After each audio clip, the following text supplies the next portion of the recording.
Hello everyone, आप सभी का मैं वेक्टर एजुकेटर के चैनल पे स्वागत करता हूं। जैसा कि आप लोग जान रहे हो कि लास्ट टॉपिक मैंने एरोमेटिक पढ़ाया था और एरोमेटिक में काफ़ी प्रॉब्लम अप्रोच कराए थे, लेकिन आज जो प्रॉब्लम है थोड़ा हटके हैं। थोड़ा हटके क्यों है? बियॉन्ड द लिमिट है एरोमेटिक कंपाउंड के, जहां पे कई रूल रेगुलेशन लगेंगे, कई बार कई दूसरे रूल रेगुलेशन नहीं लगेंगे। ठीक है, तो उसको कैसे प्रॉब्लमेटिक अप्रोच को हम कैसे व्यू करें, कैसे देखेंगे, जैसे कि वन बाय वन आपको क्वेश्चन में कुछ सेलेक्टेड प्रॉब्लम्स है वही कराने वाला हूँ। एक्जैक्टली वो प्रॉब्लम कैसे टैकल करोगे, कैसे अगर उस तरह के क्वेश्चन आ जाए तो आपको कैसे उसके लॉजिकली कैसे सॉल्व करेंगे।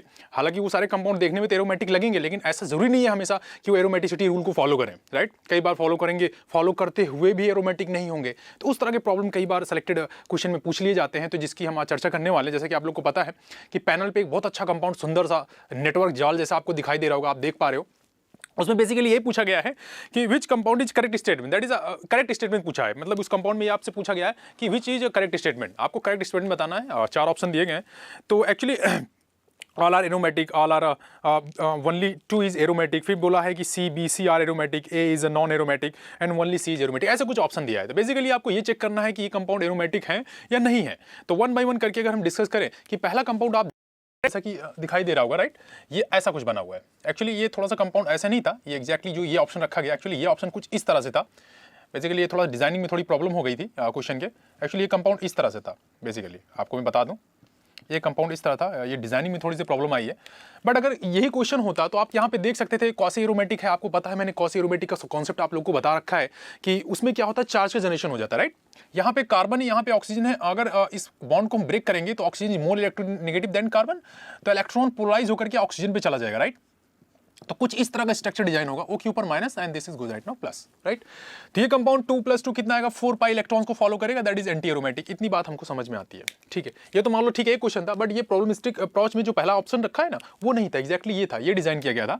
अब यहाँ पे ये कंपाउंड क्या है, देखिए यहाँ पे वैसे भी कंपाउंड आपको दिख गया होगा कि ये कंपाउंड एरोमेटिक था ही नहीं बेसिकली। ठीक है, और वैसे भी ये प्लेन में भी नहीं है, क्योंकि ये हाइड्रोजन यहाँ पे लगा हुआ है, एक हाइड्रोजन ये लगा हुआ है, दोनों हाइड्रोजन एक दूसरे को क्या करेंगे, रिपेल करके आउट ऑफ प्लेन चले जाएंगे। वैसे भी ये नॉन एरोमेटिक है, बिकॉज एक भी रेजोनेंस जैसा कुछ एरोमेटिक जैसी कंडीशन कोई दिखाई नहीं दे रही, तो ये कंपाउंड एरोमेटिक नहीं होगा। बेसिकली पहला ऑप्शन जो है ये है। ठीक है, नेक्स्ट दोनों की बात कर ले, वहाँ पे मेन अप्रोच है। अब एक्चुअली मैं स्ट्रक्चर डिजाइन नहीं करूंगा, आपको दिखाई दे रहा होगा। देखिए एक्चुअली दोनों कंपाउंड एरोमेटिक जैसे दिखाई दे रहे हैं। आप रूल लगाओगे ना तो आपको दोनों कंपाउंड एरोमेटिक जैसे रूल, दोनों कंपाउंड अगर आप देखेंगे तो दोनों कंपाउंड क्या दिखाई देंगे, आपको एरोमेटिक जैसे दिखाई देंगे। मैं आपको काउंट करके बता दे रहा हूँ सारे ऑप्शंस।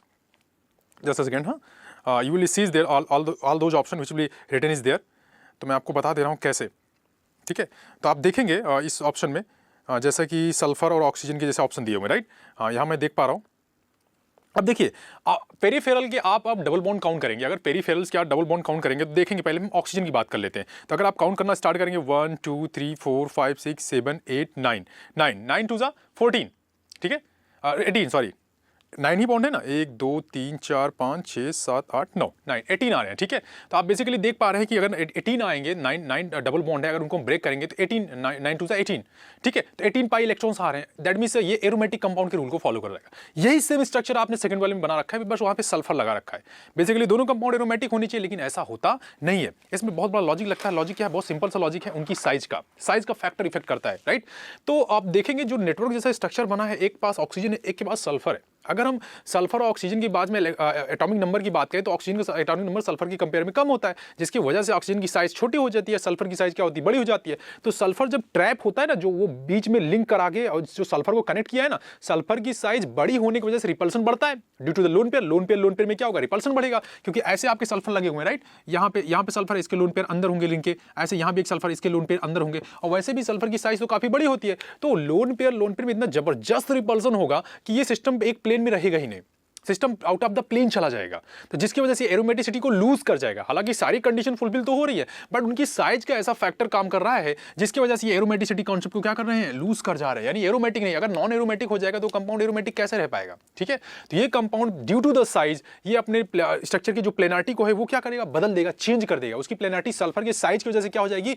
बदल जाएगी, जिसकी वजह से कंपाउंड क्या हो जाएगा, आउट ऑफ प्लेन चला जाएगा। तो आउट ऑफ प्लेन की जाने की वजह से ये कंपाउंड क्या हो जाएगा, लूज द एरोमेटिसिटी। ये कंपाउंड क्या करेगा, एरोमेटिसिटी को लूज कर देगा। ठीक, तो अब यहाँ पे हम ऑप्शन को सेलेक्ट कर रहे हैं। पहला ऑप्शन दिया है ऑल आर एरोमेटिक। तो पहला कंपाउंड, पहली बात तो आप ये समझ लो कि इसमें सारे तो एरोमेटिक नहीं है, ओनली बी इज एरोमेटिक। केवल बी एक ऐसा कंपाउंड है जो एरोमेटिक होगा। क्यों सर, क्योंकि यहाँ पे बी वाले आप ऑप्शन को देखोगे ना, राइट, बी वाले ऑप्शन को आप देखोगे तो ऑक्सीजन के सारे जो काउंट फेरीफेरल है सारे डबल बॉन्डेड है, एरोमेटिक रूल को फॉलो कर रहे हैं। जो ऑक्सीजन लगा हुआ है वो क्या है, छोटा, स्मॉल इन साइज है।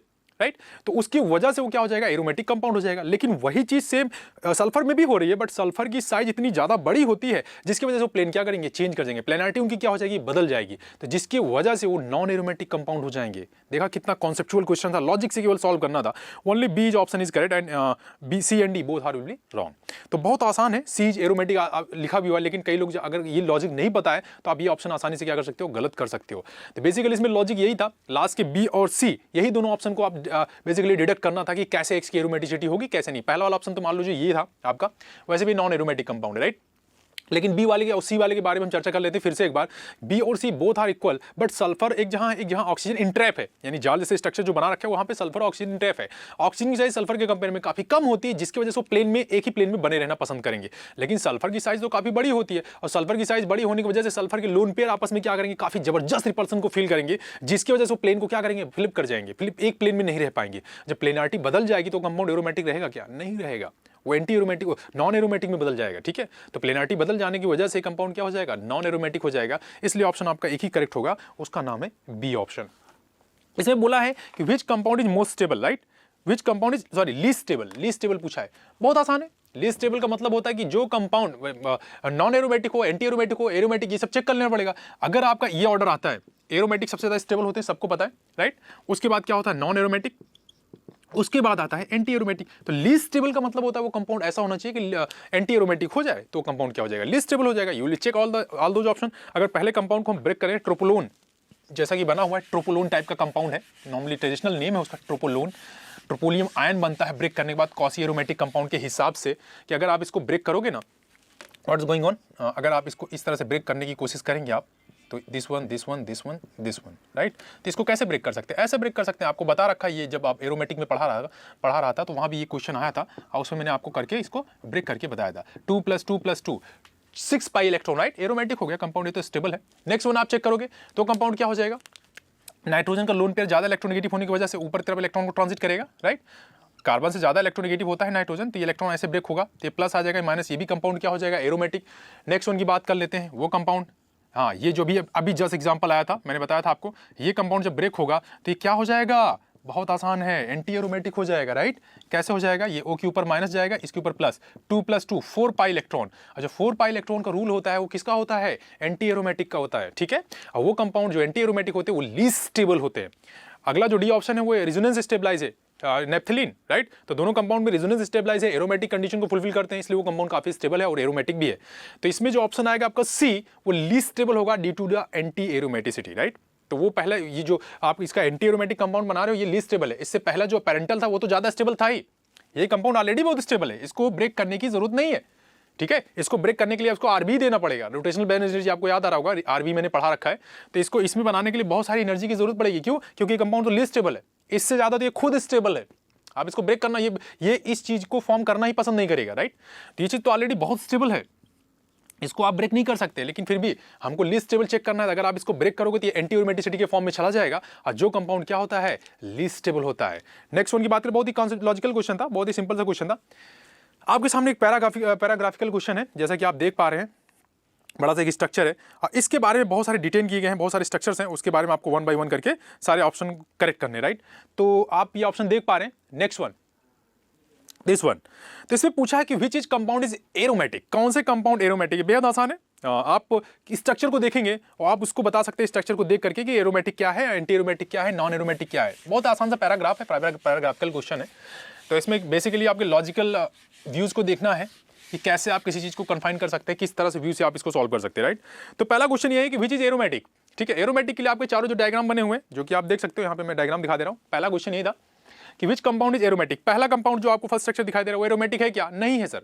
बिकॉज क्या हुआ, आप जरा ये कॉर्नर पे, इस कंपाउंड के कॉर्नर वाले पार्ट, जो ये वाला पार्ट डिजाइन है, दैट इज जो डिजाइन है, क्या डिजाइन हुआ है, ऐसे ऐसे करके, और फिर ये ऐसे ऐसे ऐसे, इस वाले पार्ट को, फिर इसके बाद यहाँ पे डबल बॉन्ड लगाया हुआ उसने, ठीक है। लेकिन ये वाले पार्ट जो है यहाँ पे फोकस करो, ये sp3 हाइब्रिडाइज है। क्या है, sp3 hybridise, non planar compound है। देखो पूरे स्ट्रक्चर को आप डिजाइन करोगे, ध्यान से देखोगे, सारे कंपाउंड आपको सारे डबल बॉन्ड कॉन्जुगेटेड दिखेंगे, लेकिन ये कॉर्नर का जो पार्ट है वहां पे देख पाओगे आप, जो कॉर्नर का पार्ट है वो sp3 हाइब्रिडाइज है, वहां तो डबल बॉन्ड है ही नहीं। तो कैसे कंपाउंड एरोमेटिक हो सकेगा? नहीं हो सकेगा ना। तो ये कंपाउंड क्या हो जाएगा? आउट ऑफ द प्लेन चले जाएंगे ये वाले हाइड्रोजन, एक वेज फॉर्म में डैश फॉर्म में एग्जिस्ट करेंगे, तो नॉन प्लेनर हो जाएगा। तो ये कंपाउंड एरोमेटिक नहीं है। सेकंड वाला क्या है? सेकंड वाले में बोरान लगा हुआ है। इस तरह के कंपाउंड मैंने करा रखे हैं बोरान वाले आप देखोगे तो यहाँ पे क्या है, ये ऐसे right now this one BNH। अब बोरान के पास क्या होता है? वैकेंट ऑर्बिट होता है, तो 2 + 2 4 पाई इलेक्ट्रॉन्स। ये तो एरोमेटिक हुआ ही नहीं, क्योंकि ये तो वैकेंट ऑर्बिट है, इसको तो आप काउंट करोगे नहीं, क्योंकि इसके पास इलेक्ट्रॉन ही नहीं है। वैकेंट पी ऑर्बिट होने की वजह से ये खाली रहता है ऐसे, ठीक है। तो ये पाई बाई अगर इस बॉन्ड को ब्रेक करोगे तो 2 पाई इलेक्ट्रॉन है, यानी 4 पाई इलेक्ट्रॉन्स आपके 2 पाई बॉन्ड है, तो 4 पाई इलेक्ट्रॉन्स आपके जनरेट हो जाएंगे। तो ये compound by default anti aromatic हो जाएगा। नेक्स्ट की बात कर लेते हैं। बिल्कुल सी वाला क्या हो जाएगा? एरोमेटिक हो जाएगा। बिल्कुल हो जाएगा एरोमेटिक, क्यों नहीं होगा? सी वाला क्या हो जाएगा? एरोमेटिक हो जाएगा। कैसे एरोमेटिक हो जाएगा सर? देखो जरा ध्यान से, एन का लोन पेयर पार्टिसिपेट करेगा रेजोनेंस में, ठीक है, या इस तरह से एक बॉन्ड ये ब्रेक करेगा, एक बॉन्ड 2 पाई इलेक्ट्रॉन यहाँ से, यानी टोटल यहाँ से 4 पाई आएंगे, और प्लस यहाँ से एक लोन पेयर भी तो आएगा, एक लोन पेयर 2 पाई इलेक्ट्रॉन, कितने होंगे टोटल? 6 pi electron. और 6 पाई इलेक्ट्रॉन क्या होता है सर? एरोमेटिक के रूल के हिसाब से 6 पाई इलेक्ट्रॉन जो होते हैं कंपाउंड एरोमेटिक होते हैं, राइट। ये तो आसान है, 4n+2 हकल्स रूल आपको पता है, 4n+2 पाई इलेक्ट्रॉन्स रूल आपको मालूम है ये, और ये इसके कॉन्सेप्ट को मैंने बता रखा है, वहां पे क्वेश्चन भी करा रखे हैं, तो बेहद आसान है। लास्ट वाला क्वेश्चन बेंजाइन है। बेंजाइन में आउटर मोस्ट जो ऑर्बिट का जो डबल बॉन्ड है उसको काउंट करने की जरूरत नहीं है, आपने पेरिफेरल के अंदर के रिंग के जो बॉन्डेड है ना उनको काउंट करो, मैंने ये भी बता रखा है। तो बेंजाइन में आप देखोगे ऑलरेडी वो एरोमेटिक है ही है, ठीक है, ऐसा लिखा हुआ है, ऐसे ऐसे ऐसे, तो ये रेजोनेंस तो अंदर ही हो रहा है ना, इसके बॉन्ड से हमें कुछ लेना देना नहीं है, वो तो आउटर फेस में, आउट ऑफ द प्लेन है, दैट इज दिस वन। इस साइड में अंदर वाले में तो रेजोनेंस हो ही रहा है, वो तो एरोमेटिक है, और जो कंपाउंड में सबसे ज्यादा सिस्टम डोमिनेट करेगा वही ऑप्शन होता है, तो ये कंपाउंड ऑलरेडी एरोमेटिक ही हुए, ठीक है। तो इस तरह से जो ऑप्शन आएगा इसमें आपका ऑप्शन आएगा D for daily, C and D both are aromatic. Which compound is aromatic? C और डी जो आपके कंपाउंड होंगे सी एंड डी, वो कंपाउंड क्या होंगे? आपके एरोमेटिक होंगे। नेक्स्ट वन की बात कर लेते हैं, which is compound is anti aromatic. मैंने बताया था ये बी बोरान वाला, राइट। तो बी का क्या होता है? बी वाला वैकेंट ऑर्बिट है, उसके पास तो इलेक्ट्रॉन नहीं है, तो आप इसी को काउंट करोगे तो 4 पाई इलेक्ट्रॉन्स आएंगे। अब 4 पाई इलेक्ट्रॉन्स क्या होते हैं? एंटी एरोमेटिक का रूल होता है, राइट। नेक्स्ट की बात कर लेते हैं। अगला क्वेश्चन जो है इसमें पूछा है कि विच इज नाइदर एरोमेटिक और नॉन एंटी एरोमेटिक, यानी कि जो ऐसे कंपाउंड जो ना तो एरोमेटिक है ना ही एंटी एरोमेटिक है। तो एंटी एरोमेटिक नहीं है ना है तो एंटी एरोमेटिक का मतलब क्या होता है? नॉन एरोमेटिक पूछ रहा है आपसे, ये पूछा है। इसमें कंपाउंड क्या हो? नाइदर एरोमेटिक, ना तो एरोमेटिक हो और ना ही एंटी एरोमेटिक हो। सर एक ही है, वो कौन सा है? ए वाला ऑप्शन, दिस वन। ये कंपाउंड नॉन एरोमेटिक है बिकॉज sp3 हाइब्रिडाइज सेंटर आ गया ना यहाँ पे आप देखोगे एक ही सेंटर पे sp3 हाइब्रिडाइज आ गया, बाकी कहीं ऐसा sp3 हाइब्रिडाइज इसमें नहीं मिल रहा है। तो अगर जब sp3 आ गया तो ये कंपाउंड क्या हो जाएगा? नॉन एरोमेटिक हो जाएगा। तो इस हिसाब से आपका जो ऑप्शन आएगा ओनली ए आएगा, डी फॉर डेली आएगा, ठीक है। ऑप्शन भी है उसमें, आगे चल के आप देखोगे पैनल को रिवर्ट करके तो आपको ऑप्शन डी दिखाई देगा, ठीक है। तो ये कंपाउंड में sp3 हाइब्रिडाइज होता है, ये वाला पार्ट, ये कॉर्नर वाला पार्ट आप जरा फोकस करोगे ना उस पर तो आपको पता चल जाएगा। इसमें क्या है? sp3 हाइब्रिडाइज है, तो sp3 हाइब्रिडाइज जो कार्बन होते हैं वो नॉन प्लेनर होते हैं, राइट। इसी वजह से कंपाउंड क्या हो जाएगा? नॉन एरोमेटिक को बिलोंग करेगा। नेक्स्ट वन, अगला क्वेश्चन बहुत इंटरेस्टिंग है। Compound with 4 pi electron is are, ऐसा कौन सा स्ट्रक्चर है जो 4 पाई इलेक्ट्रॉन्स को फॉलो करता है? That is anti aromatic rule के हिसाब से 4 पाई इलेक्ट्रॉन्स किसमें? अभी जरूरी नहीं कि उसके लिए हम एरोमेटिक चेक करें, हमें 4 पाई इलेक्ट्रॉन्स रूल को लगाना है, ठीक है। तो पहले वाले में तो लगेगा ही नहीं बिकॉज नॉन एरोमेटिक है, क्योंकि sp3 हाइब्रिडाइज है। जरा बाकी की बात कर लेते हैं। बी 4 पाई इलेक्ट्रॉन्स रूल लगेगा, बिल्कुल लगेगा सर। 4 पाई इलेक्ट्रॉन्स बी में लगेगा क्योंकि 4 पाई इलेक्ट्रॉन की वजह से वो एक कंपाउंड क्या हो रहा है? Anti aromatic. जरा लास्ट वाले की बात कर लें हम, बेंजाइन वाले में। बेंजाइन वाले में क्या है? अगर हम इस वाले को भी काउंट कर ले, क्योंकि हमें पूछा है 4 पाई इलेक्ट्रॉन्स, ठीक है, तो यहां तो 6 आ गए और फिर ये आ गया। अगर इसको भी ब्रेक करेंगे तो एक इलेक्ट्रॉन यहां से, एक इलेक्ट्रॉन यहां से 2 इलेक्ट्रॉन जनरेट हो जाएंगे। वो ऐसा नहीं पूछा है कि हमें कौन सा एरोमेटिक है कौन सा नहीं, that is asking the question कि which of the compound will follow the 4 pi electrons, मतलब 4 पाई इलेक्ट्रॉन्स किस किस में ये रूल वैलिड है, ये क्वेश्चन है। डेफिनेटली ये आपसे नहीं पूछा जा रहा है कि एरोमेटिक काउंट करके 4 पाई इलेक्ट्रॉन्स निकालो या 4 पाई इलेक्ट्रॉन्स बताओ, it doesn't matter. This is question is says कि जितने स्ट्रक्चर डिजाइन है उनमें से 4 पाई इलेक्ट्रॉन्स रूल किसके लिए है, कहां पे लग रहा है, आप उसको काउंट करके बताओ। तो एक तो ऑप्शन सर बी है और दूसरा एक जो लास्ट वाला स्ट्रक्चर है बेंजाइन, उसमें 4 पाई इलेक्ट्रॉन्स है। 4 पाई इलेक्ट्रॉन के हिसाब से आप अगर इलेक्ट्रॉन काउंट करोगे तो आपको पता चल जाएगा कि 4 पाई इलेक्ट्रॉन के हिसाब से उसमें इलेक्ट्रॉन आ रहे हैं, राइट। तो यहां पे आप आसानी से बता सकते हो, एक तो ये कंपाउंड आएगा, एक कंपाउंड है आपका बी वाला। तो ऑप्शन जो इसका आएगा and which compound is B and D also, this option is goes right now C.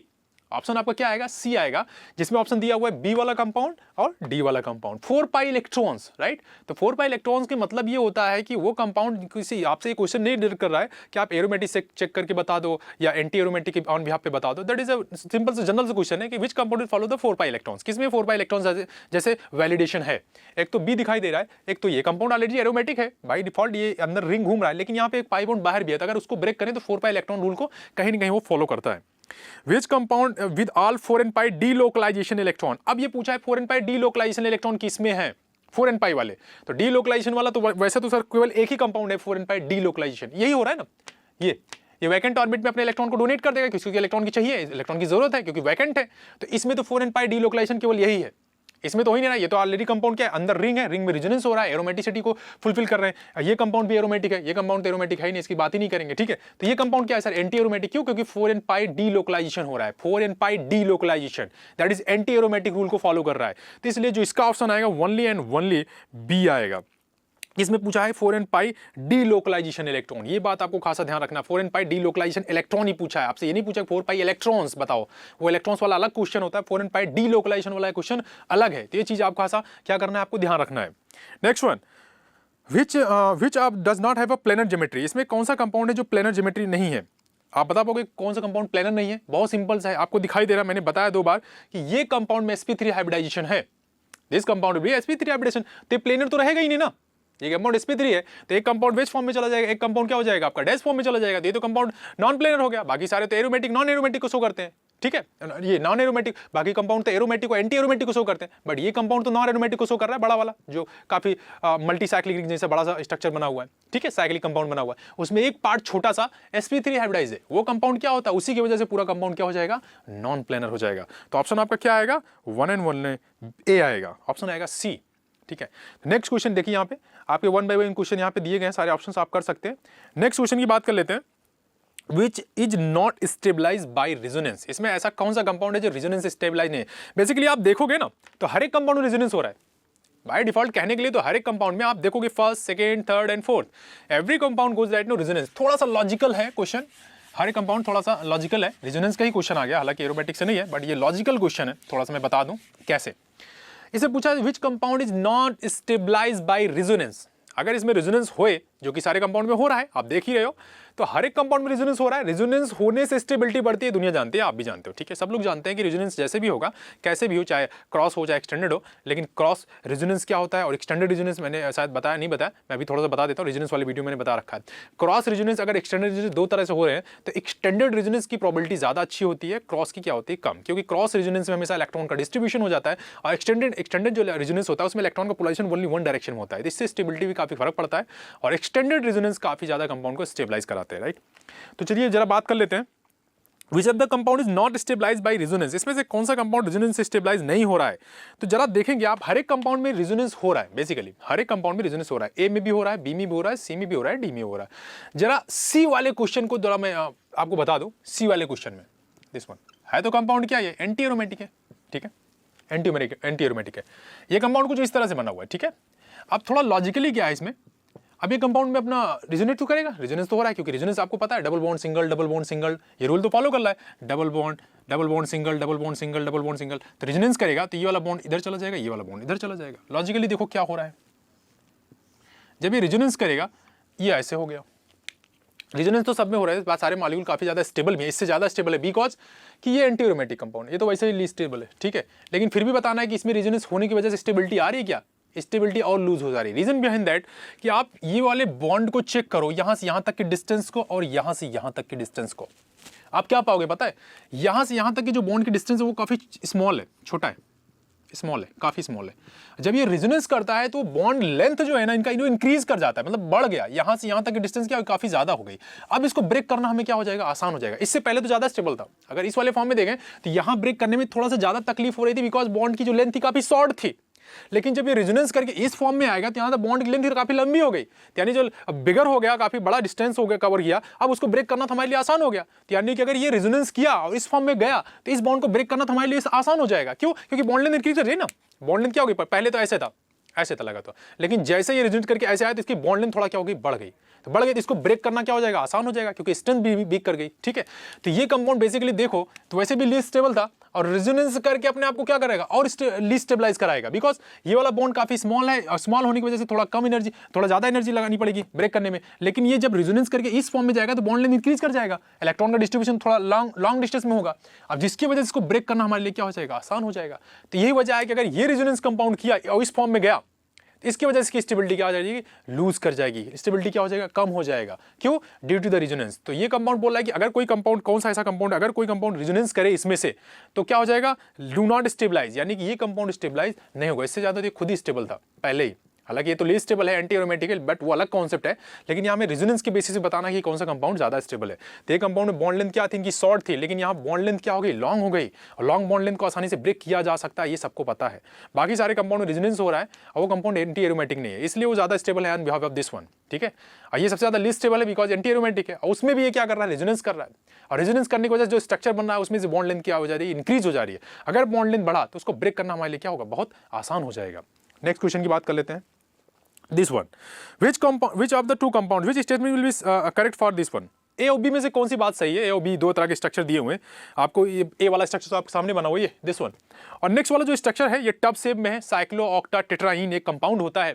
Basically वो होता तो एरोमेटिक जैसा है, लेकिन वो नॉन प्लेनर की वजह से, स्टेन की वजह से क्या हो जाता है, अपनी प्लेनरिटी को चेंज कर देता है और वो कुछ टब लाइक शेप में बन जाता है, जैसे कि आपको सामने दिखाई दे रहा है स्ट्रक्चर्स में, आप देखो ट्विस्ट कर जाता है। Number of electrons, number of carbon के बढ़ने से इलेक्ट्रॉनिक रिपल्सन होता है, जिसकी वजह से वो क्या करता है, उस फॉर्म में एग्जिस्ट ना होकर के प्लेन, एक प्लेन में ना एग्जिस्ट होकर के क्या हो जाते हैं, आउट ऑफ प्लेन चले जाते हैं, जिसको ट्विस्ट करना, ट्विस्ट कर जाते हैं। इतनी एनर्जी होती है उनमें कि वापस में क्या कर जाते हैं, ट्विस्ट कर जाते हैं। ट्विस्ट मतलब घूम जाते हैं। तो घूमने के बाद वो कैसा स्ट्रक्चर जनरेट करते हैं, जैसा कि आप फिगर में देख रहे हो। कौन सी बात सही है, बोथ आर इक्वली स्टेबल, ये बात गलत है, दोनों एक ही साथ इतने स्टेबल नहीं है। एक कंपाउंड एंटी एरोमेटिक है, दूसरा कंपाउंड नॉन एरोमेटिक है, बिकॉज वो प्लेन चेंज कर चुका है। ठीक है, जो साइक्लो ऑक्टा टेट्राइन होता है, अगर मैं आपको उसका डिजाइन बनाऊं तो आपको कुछ ऐसा दिखेगा, ऐसा ध्यान से देखिए, कुछ इस तरह का दिखाई देता है, ऐसे ऐसे ऐसे ऐसे। लेकिन ये कंपाउंड प्लेनर नहीं होता है, ये कंपाउंड प्लेनर नहीं होता है। इतनी एनर्जी होती है इनके अंदर कि उस एनर्जी की वजह से क्या करते हैं, ट्विस्ट हो जाते हैं, मुड़ जाते हैं, घूम जाते हैं, और घूम जाने की वजह से क्या हो जाते हैं, नॉन प्लेनर हो जाते हैं। तो कुछ टब लाइक स्ट्रक्चर डिजाइन कर देते हैं इनके, तो कुछ इस तरह से फॉर्म में एग्जिस्ट करने लगता है, जैसे कि आप देख रहे हो वहाँ पे बना हुआ है। ठीक है, ऐसे ऐसे कुछ इस तरह से आपको स्ट्रक्चर डिजाइन होता हुआ दिखाई दे रहा है। तो दोनों इक्वली स्टेबल तो नहीं हो सकते। ठीक है, नॉन एरोमेटिक ज्यादा स्टेबल होता है एंटी एरोमेटिक से। तो पहला कंपाउंड तो एंटी एरोमेटिक ही है, तो आपको पता है, अभी भी बताया, इससे पहले भी दो क्वेश्चन थे उसमें मैंने आपको ये बात बताई। B is less stable than A, ये भी बात गलत है। Non aromatic compound anti aromatic से ज्यादा स्टेबल है।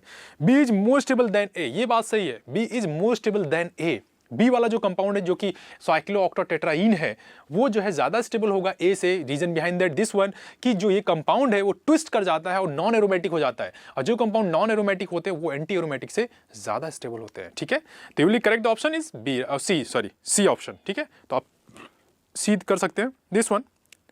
नेक्स्ट क्वेश्चन क्या है, Which of the compound is non planar geometry. Non planar geometry कौन से कंपाउंड कंक्लूड करते हैं। हालांकि नीचे वाले स्ट्रक्चर में थोड़ा सा आपको डैश गड़बड़ दिख गया, मैं आपको बना दे रहा हूँ वो स्ट्रक्चर की फिगर। ठीक है, तो कुछ इस तरह से बना हुआ है, मैं बना दे रहा हूँ। ए ऑप्शन जो है थोड़ा सा गड़बड़ हो गया, उसमें बॉटम सेक्शन का नहीं बना है, तो मैं आपको बता देता हूँ कैसे बनेगा bottom section. Please see there, ऐसा कुछ बना हुआ है बॉटम सेक्शन। ठीक है, ये स्ट्रक्चर ऐसे है, ये स्ट्रक्चर ऐसे है, ये स्ट्रक्चर ऐसे है। ठीक है, नेक्स्ट वन,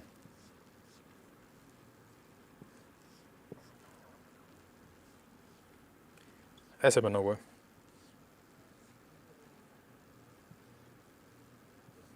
ठीक है, and this one, wait a second, and this one, इस तरह से स्ट्रक्चर बना हुआ है। यहाँ भी आपके पास बॉन्ड है यहाँ पे। ठीक है, तो सारे कंपाउंड आपको दिखाई दे रहे हैं। Which is a non planar. ठीक है, which compound is non planar, non plane geometry. C वाले देख के आप बता सकते हो कि नॉन प्लेनर है, सी वाला ऑप्शन, बिकॉज टेल वाला पार्ट sp3 हाइब्रिडाइज है। देखो ध्यान से, अगर लास्ट वाला पार्ट देखोगे जो सी वाले ऑप्शन में बना हुआ है, आप स्ट्रक्चर देखोगे ना, तो उसके सबसे लास्ट वाला टेल पार्ट, मतलब टेल पार्ट क्या कहने का मतलब है, लास्ट सेक्शन, ये वाला, ये जो बड़ा वाला डिजाइन है ना, यहाँ डबल बॉन्ड यहाँ। अब इस वाले पार्ट की बात करोगे ना, तो ये वाला पार्ट क्या है, sp3 है। ध्यान से देखो, ये मैंने बता चुका हूँ, sp3 है। तो कंपाउंड वैसे भी क्या हो जाएगा, नॉन प्लेनर हो जाएगा। ठीक है, ये बात हमेशा आप याद रखना। इसके पहले वाला जो कंपाउंड जिसमें 7 कार्बन है, उसके ऊपर एक माइनस चार्ज भी लगा रखा है। देखिए, अगर आप उसकी ज्योमेट्री की बात करें, जैसे कि 2 2 4 2 6 2 8 8 है। ठीक है, और 4n+2 रूल तो लगेगा ही नहीं, 4n पाई इलेक्ट्रॉन रूल लगेगा, जिसकी वजह से वो एंटी एरोमेटिक हो जाएगा। और दूसरी चीज, ये लास्ट, ये वाला कंपाउंड, साइक्लिक वाला, ये इतने बड़े कंपाउंड होते हैं कि इनमें क्या हो जाएगा, अगर आप यहाँ पे देखोगे तो यहाँ पे एक हाइड्रोजन होगा, एक हाइड्रोजन यहाँ पे होगा, एक हाइड्रोजन यहाँ पे होगा, वेट अ सेकेंड, यहाँ पे हाइड्रोजन होगा, जी हाँ ये स्ट्रक्चर एक्चुअली यहाँ पे बॉन्ड है, ठीक है, यहाँ एक हाइड्रोजन होगा, एक हाइड्रोजन यहाँ होगा। ये हाइड्रोजन आपस में इतने करीब होंगे कि इनका रिपल्सन इतना ज्यादा होगा कि एक प्लेन में कभी एग्जिस्ट करेंगे ही नहीं, ठीक है, इतना ज्यादा। इसको अलग अलग प्लेन में होने के लिए, एक ही प्लेन में बने होने के लिए स्ट्रक्चर और बड़ा बनाना पड़ेगा। ये क्योंकि इतना कॉम्पैक्ट स्ट्रक्चर है कि यहाँ भी हाइड्रोजन, यहाँ भी हाइड्रोजन, यहाँ भी हाइड्रोजन, यहाँ भी हाइड्रोजन, ये हाइड्रोजन आपस में इतना रिपेल करेंगे कि ये एक फॉर्म में एग्जिस्ट नहीं कर पाएगा, एक फॉर्म में एग्जिस्ट रह ही नहीं पाएगा। इसी वजह से इसकी प्लेनारिटी क्या हो जाएगी, बदल जाएगी। तो जब प्लेनारिटी बदल जाएगी तो एक प्लेन में रहेंगे क्या, नहीं रहेंगे, तो इसका मतलब ये क्या हो जाएंगे, नॉन प्लेनर हो जाएंगे। ऑप्शन बी में भी सेम चीज है, यहाँ पे माइनस चार्ज लगा हुआ sp3 हाइब्रिडाइज है, जिसकी वजह से वो भी क्या हो जाएगा, नॉन प्लेनारिटी को जनरेट करेगा। हालांकि फिगर दिखाई नहीं दे रहा, मैं उसको भी डिजाइन कर दे रहा हूँ आपको, दिस वन, ठीक है। अगर हम इसकी बात करें, ये कुछ ऐसे बना हुआ है, उसमें फिगर ऐसे ऐसे ऐसे, और यहाँ पे माइनस चार्ज लगा हुआ है, ठीक है। तो ये भी कंपाउंड एंटी एरोमेटिक तो है ही, साथ साथ उसके साथ क्या है, ये कंपाउंड एंटी एरोमेटिक साथ साथ क्या है, नॉन प्लेनर भी है, ठीक है, ये भी बात आप याद रखिएगा। तो ये कंपाउंड नॉन एरोमेटिक है, ये भी compound non aromatic, that is non planar है, प्लेन में नहीं है। हाइड्रोजन की रिपल्सन इतना ज्यादा होता है कि आउट ऑफ द प्लेन चले जाएंगे। सेम चीज यहाँ भी होता है, और लास्ट वाला स्ट्रक्चर आपको दिखाई दे रहा होगा कि वो भी क्या है, नॉन प्लेनर ज्योमेट्री कंटेन करते हैं। तो यानी कि ऑप्शन आएगा डी, सारे कंपाउंड क्या होते हैं, नॉन प्लेनर है यहाँ पे, ठीक है। तो ये कंपाउंड आप ध्यान से देखिएगा, ये सारे कंपाउंड क्या है, नॉन प्लेनर ज्योमेट्री को कंटेन करते हैं। Next question, aromatic compound are, यहाँ पे एक आपको सारी चीजें दिखाई दे रही होंगी। इसमें पूछा है कि इसमें से कौन सा कंपाउंड एरोमेटिक है, ठीक है। तो ये मुझे समझाना पड़ेगा। बेसिकली आप बहुत आसान है, आप थोड़ा सा लॉजिक लगाओगे तो आपसे खुद ही सॉल्व हो जाएगा। बेसिकली बहुत अच्छे सवाल है ये, और इसके ऑप्शन में ही सारे राज छुपे हुए हैं, ठीक है, मिस्ट्री है थोड़ी सी। तो थोड़ा सा आप अपना दिमाग लगाओगे तो आपको पता चल जाएगा। पहला ऑप्शन आप देख पा रहे हो कि पहला कंपाउंड एरोमेटिक है क्या, अगर मैं यहाँ से देख के बोल दूं कि हाँ पहला कंपाउंड एरोमेटिक है, बिकॉज वो जो आपको कंफ्यूजन नहीं होना चाहिए, यहाँ नाइट्रोजन के साथ डबल बॉन्ड है। अगर मैं स्ट्रक्चर डिजाइन करूँ तो स्ट्रक्चर कैसे डिजाइन कर सकता हूँ, वेट अ सेकंड, मैं स्ट्रक्चर ही बना दे रहा हूँ आपके लिए, ठीक है। तो कुछ ऐसे बना हुआ है, अगर मैं स्ट्रक्चर की बात करूँ, कुछ इस तरह से स्ट्रक्चर बना हुआ है, एन के ऊपर यहाँ पे आएगा मेथाइल, यहाँ पे आएगा प्लस चार्ज, यहाँ पे आएगा डबल बॉन्ड, फिर ये ऐसे हुआ है, यहाँ पे OMe लिखा हुआ है, राइट, यहाँ पे डबल बॉन्ड लगा हुआ है, and goes right now this one, N के साथ फेनल ग्रुप लगा हुआ है, एंड दिस वन यहाँ पे O के ऊपर माइनस चार्ज लगा हुआ है, राइट। अब यहाँ पे O के ऊपर लोन पेयर भी है, ये डबल बॉन्ड है, ये डबल बॉन्ड है, सब सारे आपस में क्या करेंगे, रिजोनेट करेंगे, राइट। ये तो आपको पता चल गया। देखिए यहाँ पे ये सारे कंपाउंड आपस में क्या करेंगे, रिजोनेट करेंगे, राइट। तो ये कंपाउंड जो आपस में रिजोनेंस करेंगे और 4n+2 पाई इलेक्ट्रॉन का फॉलो करेंगे, तो ये कंपाउंड क्या हो जाएगा, एरोमेटिक हो जाएगा। यहाँ भी डबल बॉन्ड लगा हुआ है, यहाँ भी डबल बॉन्ड है, यहाँ पे इसका लोन पेयर है, ये सारे आपस में पार्टिसिपेट करेंगे, तो ये कंपाउंड क्या हो जाएगा, एरोमेटिक हो जाएगा। ये तो दिखाई दे रहा है आपको सबको, ठीक है, ये कंपाउंड क्या हो जाएगा, एरोमेटिक हो जाएगा। नेक्स्ट वाले ऑप्शन की बात कर लें, कॉसी एरोमेटिक का सवाल है, चार्ज जनरेट होगा, ब्रेक करना पड़ेगा बॉन्ड को। यहाँ पे ऑक्सीजन है, यहाँ पे पीएच लगे हुए हैं, 2 ग्रुप लगे हुए हैं, राइट। अगर आप इसको ब्रेक करोगे तो कार्बन का इलेक्ट्रोनेगेटिव पावर ऑक्सीजन से कम होता है, electron polarise goes right now minus charge in oxygen. तो क्या होगा यहाँ पे, यू विल सी देयर, बहुत आसानी से ब्रेक किया मैंने, कुछ नहीं किया, कोई रॉकेट साइंस नहीं है, आराम से आप कर सकते हो। यहाँ पे O के ऊपर माइनस आएगा और यहाँ पे क्या आएगा प्लस, इसको ब्रेक करोगे तो कितना आएगा, 2 पाई इलेक्ट्रॉन, और 2 पाई इलेक्ट्रॉन क्या होता है, एरोमेटिक होता है, AR, राइट। नेक्स्ट वन की बात कर लेते हैं, ऐसा ही कुछ क्वेश्चन वो भी है, डिजाइन किया हुआ है, ठीक है।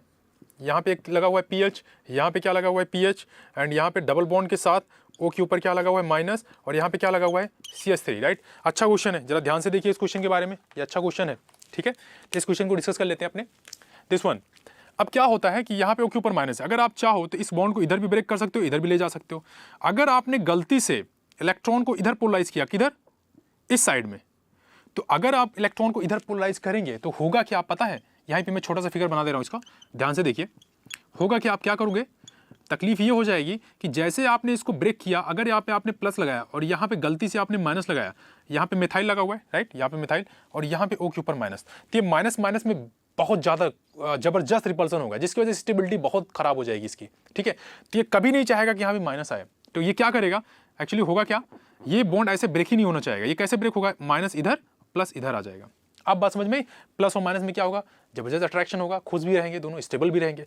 अब माइनस चार्ज इस तरफ जनरेट होने की वजह से डबल बॉन्ड प्लस इलेक्ट्रॉन इससे जनरेट होगा, तो 2 पाई इलेक्ट्रॉन यहाँ से, और इस माइनस चार्ज से 2 पाई इलेक्ट्रॉन आएगा, तो 2 + 2 कितने हो गए, 4 पाई इलेक्ट्रॉन। अब 4 पाई इलेक्ट्रॉन की वजह से ये कंपाउंड क्या हो जाएगा, एंटी एरोमेटिक हो जाएगा। ये रूल तो आपको पता है, ये कंपाउंड क्या हो जाएगा, एंटी एरोमेटिक हो जाएगा। लास्ट वाला ऑप्शन आप देख सकते हैं, वो कंपाउंड क्या है, एरोमेटिक है। आप बेसिकली आप देखेंगे नाइट्रोजन के साथ जो पाई बॉन्ड बना है ऑलरेडी, या लास्ट वाले सेक्शन में छोटे से पार्ट की बात करो, बाकी तो सारे रिंग एरोमेटिक है। आप इतना तो जानते हो कि सारे रिंग एरोमेटिक ही दिखाई दे रहे हैं।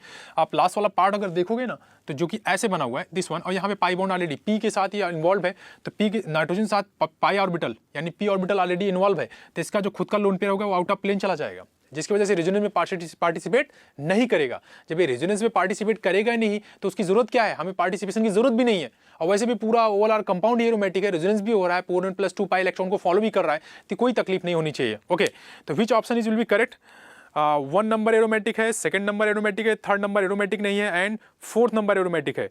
That is 1, 2, 4 option B for Bombay आएगा। ठीक है, बेहद आसान सा क्वेश्चन था, बी फॉर बॉम्बे। तो ठीक है, तो बेहद आसान सा क्वेश्चन था, बी फॉर बॉम्बे। तो बहुत आसान से क्वेश्चन थे, बहुत ही टेकल प्रॉब्लम थे। ये मैंने इसलिए सेलेक्टेड किए थे क्योंकि एरोमेटिक कंपाउंड में इस तरह से भी क्वेश्चन आते हैं। कई बार ऐसा क्वेश्चन आपको देकर के फंसा दिया जाता है, होता कुछ नहीं, आप थोड़ा सा कॉन्सेप्ट पर अगर फोकस कर पाओगे ना तो चीज़ों को आसानी से लॉजिकली सॉल्व कर पाओगे। लॉजिक भी कई बार लगाए जाते हैं, कई बार रूल नहीं लगते वहाँ पे लॉजिक, क्योंकि आप साइंस के स्टूडेंट हो तो हमेशा लॉजिक से किसी चीज़ को सोचा करो। अगर कोई एक्सेप्शन भी होता है तो उसमें हम लॉजिक लगाते हैं, ऐसा नहीं कहा एक्सेप्शन है तो बस ठीक है रट लिया हो गया। जो भी एक्सेप्शन होता है उसको भी लॉजिकली हम सॉल्व करते हैं कि ये लॉजिक की वजह से एक्सेप्शन है, तो उसका हमने लॉजिक या कुछ साइंस निकाला ना उसके पीछे का, उसका रीजन दिया ना हमने कि इस वजह से ये एक्सेप्शन हो रहा है, ये रूल फॉलो नहीं कर रहा है। तो जब भी कोई क्वेश्चन लगे, अगर क्वेश्चन आप लगा रहे हो, अगर वहाँ पे आपके रूल फिट नहीं बैठ रहे हैं, एरोमेटिक और एंटी एरोमेटिक सब कुछ पढ़े लेकिन फिर भी गलत हो रहा है, तो कई बार आप लॉजिकली सोच लिया करो कि कंपाउंड में इस तरह से प्रॉब्लम क्रिएट हो रही है, कंपाउंड ये हो सकता है, ये नहीं हो सकता है। पॉसिबिलिटीज बिगर पॉसिबिलिटीज होती हैं हर एक चीज़ को सॉल्व करने के लिए कई बार, तो उस ड्रॉबैक पे, उस सिस्टम पे भी आप काम किया करो, थोड़ा फोकस किया करो वहाँ पे भी। एंड नेक्स्ट, आज ये प्रॉब्लमिस्टिक अप्रोच था जो कि बहुत एडवांस लेवल के प्रॉब्लम थे, बहुत थोड़े थे, लेकिन बट ये आपको आसानी से सॉल्व करने में आपको हेल्प करेंगे, बूस्ट करने में आपके रैंक को और क्वेश्चन को सॉल्व करने में भी। तो इस क्वेश्चन को 1 से 2 बार 3 बार, सारे ऑप्शन अपने आप में बेस्ट वन है, एक से एक ऑप्शन रखे हैं इन्होंने, ये मैंने बुक से उठाया है क्वेश्चन, तो ये सारे बेस्ट वन ऑप्शन है। आप यहाँ से क्वेश्चन बना भी सकते हो, क्रिएट भी कर सकते हो, कुछ अलग सोच भी सकते हो। ठीक है, तो ये सारे प्रॉब्लमिस्टिक अप्रोच है, हम 1 बाई 1 करके बहुत सारे प्रॉब्लम एडवांस लेवल के कराते जाएंगे। तो अगला जो लेक्चर आने वाला है हमारा, नेक्स्ट लेक्चर में बहुत दिन से देख रहा हूँ कि टाटोमेरिज्म में इनॉल परसेंटेज, इनॉल कंटेंट में बहुत सारे क्वेश्चन आते हैं, हर बार आते हैं टाटोमेरिज्म से रिलेटेड। तो हम नेक्स्ट लेक्चर में इनॉल कंटेंट, परसेंटेज ऑफ इनॉल कंटेंट की बात करने वाले हैं कि उसको कैसे सेलेक्ट किया जाए, कैसे क्वेश्चन को सॉल्व किया जाए। तो बेसिकली उस पर बहुत सारे क्वेश्चन पहले भी आ चुके हैं, बहुत सारे एंट्रेंस में पूछे जाते हैं और बहुत ही ट्रेडिशनली पूछे जाते हैं। अब बहुत सारे फैक्टर्स होते हैं जो उसके पीछे लॉजिकली काम करते हैं, जिसकी वजह से कई बार क्या होता है, कीटो का इनॉल में फॉर्मेशन होता है और नहीं भी होता है। अब कब होगा कब नहीं होगा वो उस लेक्चर में पूरी डिटेल में हम चर्चा करेंगे। उसके बाद उसके हम प्रॉब्लमिस्टिक अप्रोच भी जाएंगे, जहाँ पे हम क्वेश्चन को क्या करेंगे, सॉल्व करेंगे लॉजिकली, विद लॉजिक के साथ, विद थ्योरेटिकल कॉन्सेप्ट के साथ, हर एक तरीके से क्वेश्चन को सॉल्व करने की कोशिश करेंगे और भी दूसरे टर्मिनोलॉजीज को लगाएंगे उसमें कि कैसे कैसे इसको हम बना सकते हैं, कैसे क्वेश्चन को टैकल कर सकते हैं। तो ये सारे प्रॉब्लम है, बाकी सारे वीडियो आप देखते रहिए, जो भी प्रॉब्लम है कमेंट बॉक्स में जाकर आप कमेंट कर सकते हो। आज का सेशन हम यहीं पर कंप्लीट करते हैं, तब तक के लिए bye bye and take care.